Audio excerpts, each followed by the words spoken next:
right, so today we're looking at beginning balances in QuickBooks Enterprise and QuickBooks Online. Okay, so just a little quick slideshow about Fourlane. We have 4 uniques here at Fourlane.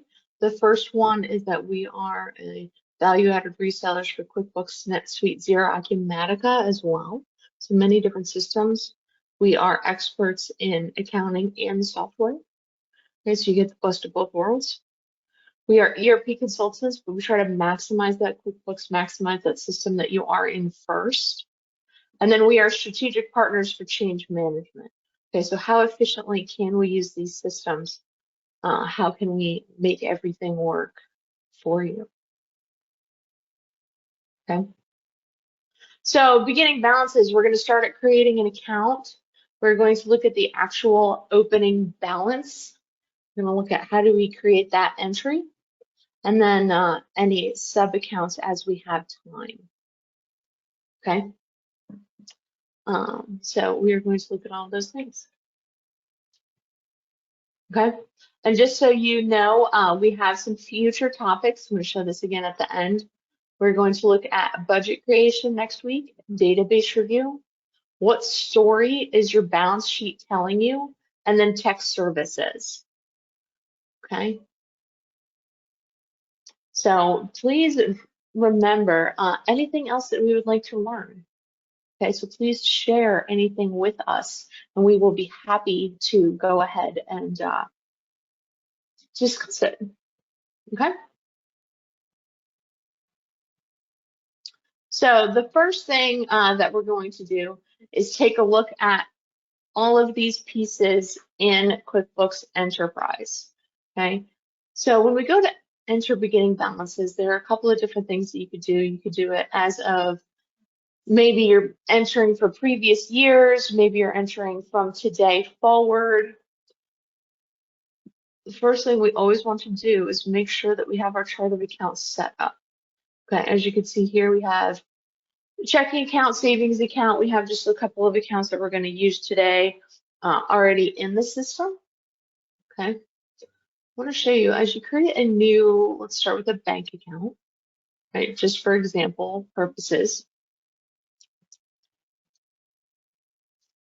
And there is this piece right here for enter opening balance, right, in that desktop file.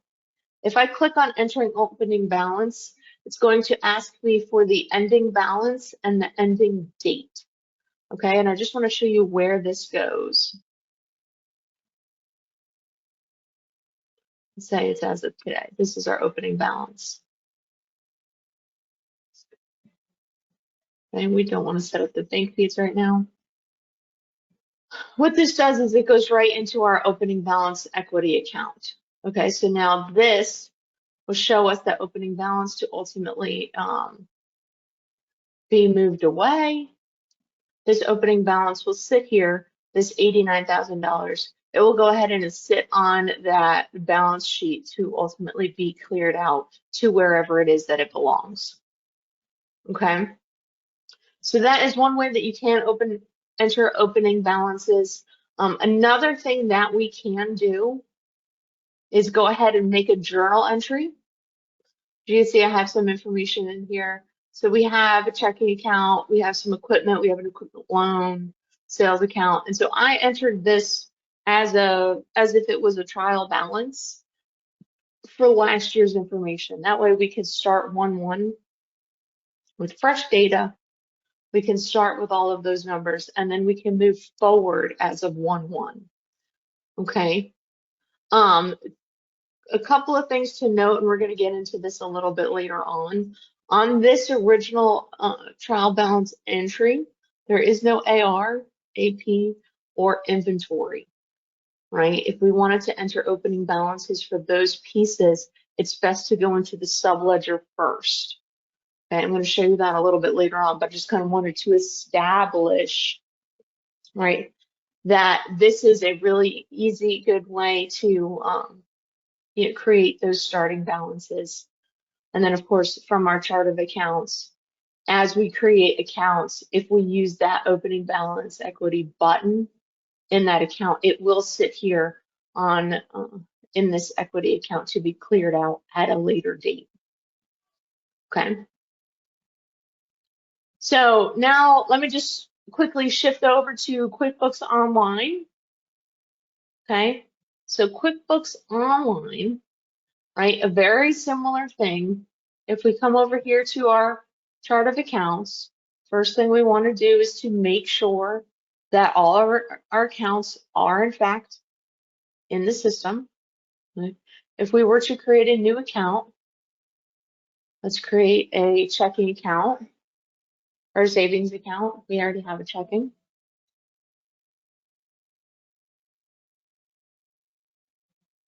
This is going to be a savings account name, savings.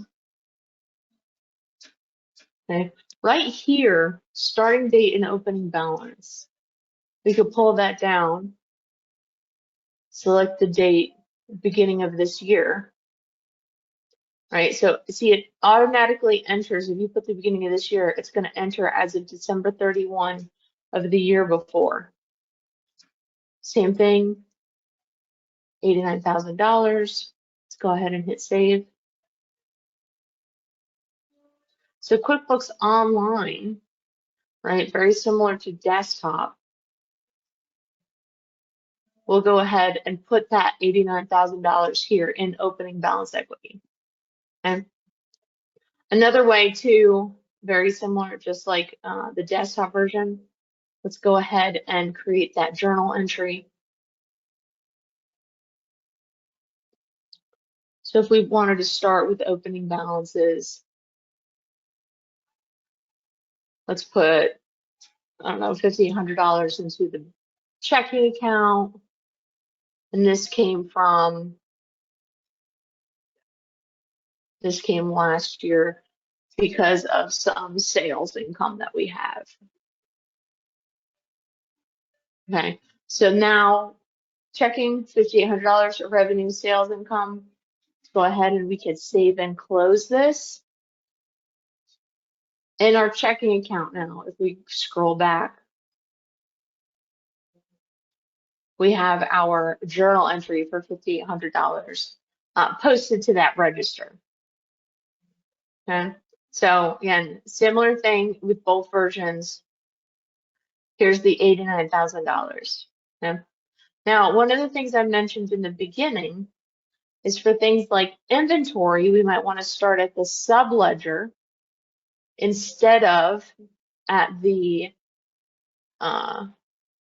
journal entry level.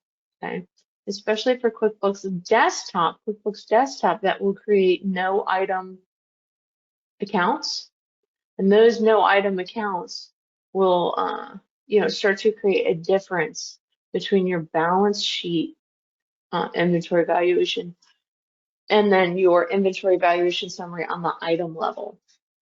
Okay, so if I come over here, this isn't updating. Okay, there we go. So I'm back in desktop. So if we come over here to our balance sheet, right, we really don't have a ton of inventory in here right now. Okay, so it was check our item list. We have item parts in here. We can go ahead and start assigning things to our item parts. The easiest way to do this, to enter inventory in for that first time, if you're not purchasing it from a vendor, right, we're just trying to make the books correct, is our quantity and value adjustment. Okay. In QuickBooks Desktop, we want to do the quantity and the value so that it has the number of items correct and the dollar amount correct on the balance sheet. Okay. So our date is, in this example, we are making everything correct as of January 1. So we're going to do it the day before, adjustment account, right? And that really depends, the adjustment account really depends on, could be retained earnings, it could be cost of goods sold. It really depends on what it is that we're trying to do, where we're getting these dollars from. If you do not know, you could go ahead and reference your tax return or your CPA for any of these questions. Okay. But what we're going to do is we're going to add, let's say, some hydrogen, some chlorine tabs. Hydrogen, we have none right now. And so we're going to add a quantity to our unspecified site of 800. In this demonstration file, I have lot numbers and expiration numbers on. So if you do have hydrogens or whatever the case may be, having lot numbers on, let's go ahead and enter all of that information so that our file is complete. Okay, let's add some machine parts. We have 45 machine parts.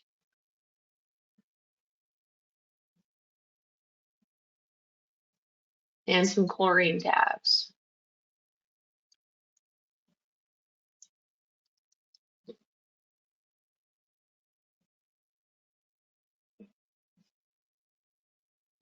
So I'm adding these dates as of 12/31/2022. Let's save and close. If we come over here to our inventory valuation summary, you can tell that now we have some pieces of inventory in our account. Okay, and any adjustments that were made are there. So let's go back to December 31, 2022. And you could see that we have those chlorine tabs, hydrogen, and the machine parts in our inventory so that we can ultimately go ahead and sell them or create any sort of assemblies we would like from that. So that's what you would start putting in the inventory in a desktop file. QuickBooks Online is just a little bit different. We are back in the online version. Okay. If I come over here to the products and services, right, online and desktop, you know, they have different navigations, different pieces to it, right? If I create a new item, create a testing item, the first thing it's going to ask me is the initial quantity on hand right here. Now, we can also do adjusting the value, but let me show you where this goes. The initial quantity on hand is 500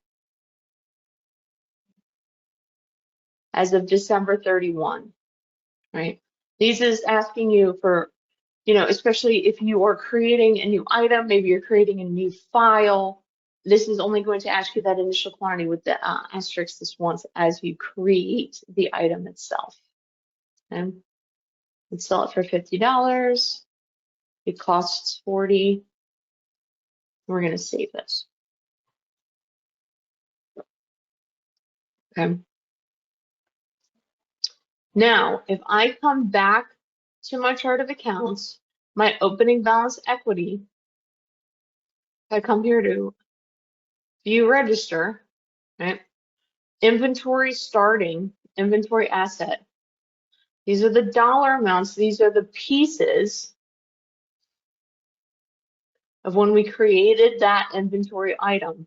Any dollars that you do assign to those items, when you create it, go to opening balance equity to be moved at a later date. Okay, we do want opening balance equity to be as clean as possible. Okay, so you can see right here, 12/31/22, our testing item opening inventory $20,000. This is the transaction that we just created. Okay. You can also come over here to inventory quantity adjustment. So a closer process to this desktop version, we can adjustment date, inventory shrinkage, take the product, inventory testing item, new quantity, say, well, it's really 1,000. Okay. Now we have an increase in that inventory asset and then that shrinkage. It looks like we do have a question. Okay, so the question is, I see a question from Gabriella. If we have an inventory item that's accidentally under service instead of a non-inventory part, how to change it? Okay, so since I'm in online right now, Any non-inventory part, any inventory part, if you come up here and open it up to edit it, non-inventory, you could change type, and you could change between inventory, non-inventory, and service. Okay. Now in QuickBooks Desktop, which is the original question, if you do the same thing, you can only change it from an inventory part to an inventory assembly. Okay, we cannot change other types in that desktop version. What I do recommend is the incorrect one, putting like maybe an asterisk right after that name, create it again, right? So now it's the correct type, and then you can make that asterisk one inactive. Okay, and this inactive box is right here. That way you don't accidentally use the old version with the incorrect type. Okay? Good question. Thank you. If we do have other pieces, just feel free to put them in those questions in the chat, and I am happy to answer them. Same thing for services, by the way. If you have a service and you try to change it, you're going to see that this gray piece is blocked out. It really is just from inventory part to assembly, which, by the way, since it was brought up, if we move to assembly, you cannot reverse it.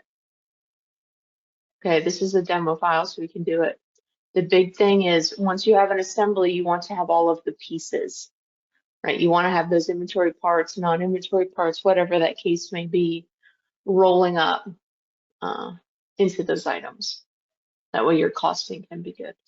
One thing I told you in the beginning, I don't like doing journal entries. You'll see that I do not have AR or AP on these pieces. If you do add AR or AP to a journal entry, you have to put a name. The biggest problem with putting a journal entry to either AR or AP is that it is difficult for QuickBooks to pay the invoice or apply the payment or pay that bill, okay? In the AR module,